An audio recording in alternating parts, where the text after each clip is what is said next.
So let me ask you something. Have you ever thought that your stories don't matter? They're just too boring, or your life is too messy, or your story is too unique. No one else would understand it. Well, I want to tell you today, your story matters more than you realize. It matters to your friends, it matters to your family, and someday it's going to matter to your kids and grandkids. You see, our stories aren't just old memories. They're lifelines, they're tools. They have the power to help someone else, and a lot of times they even help us too. Hi, I'm Opa.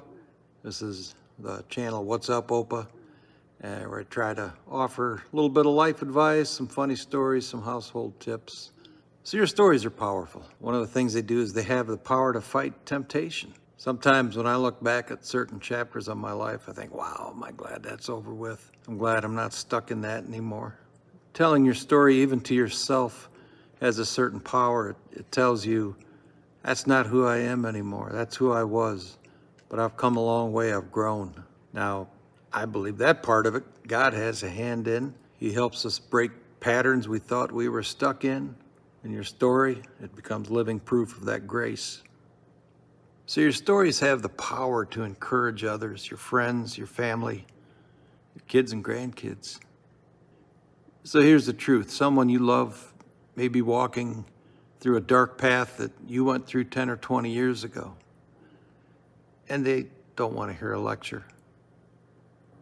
What they do want to hear is, I've been there. I've been down that path. It does get better.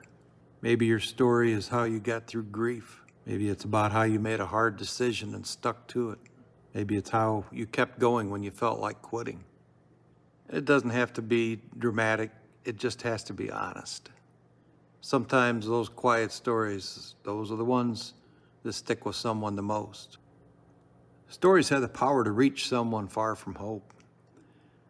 Maybe there's someone in your life who really doesn't want to sit and listen to a sermon.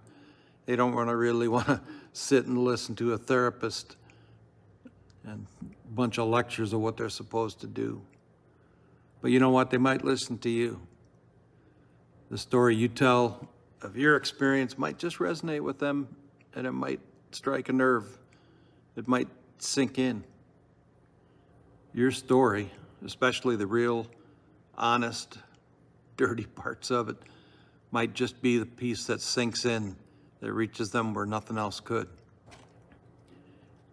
And like anything else in life, we find excuses. Might say, my stories are too boring.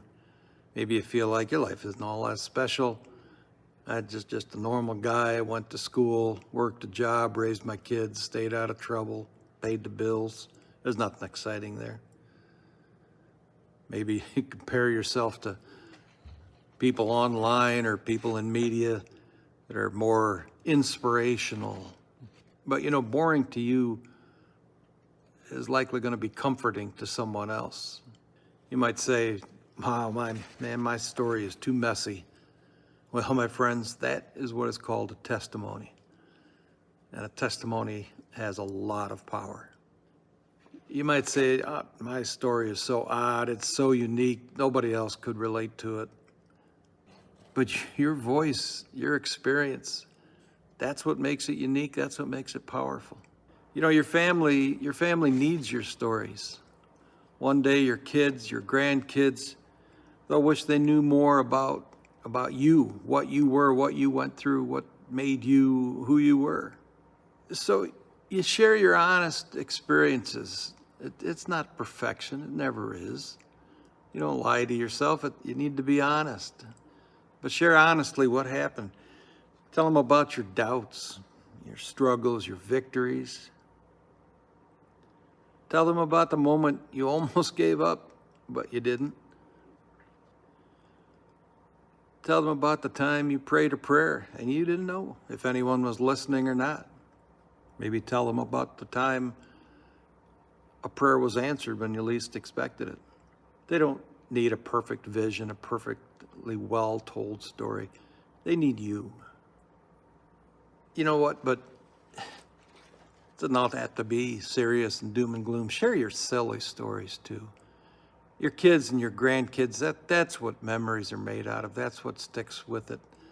And that just forms one more piece of that puzzle that's you, and one more piece of the image that your grandkids will carry with them, your kids will carry with them, to remember you long after you're gone.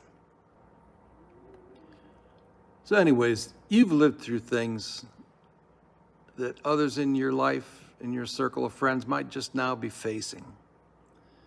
That makes you a guide, whether you realize it or not. So maybe today's a good day to start.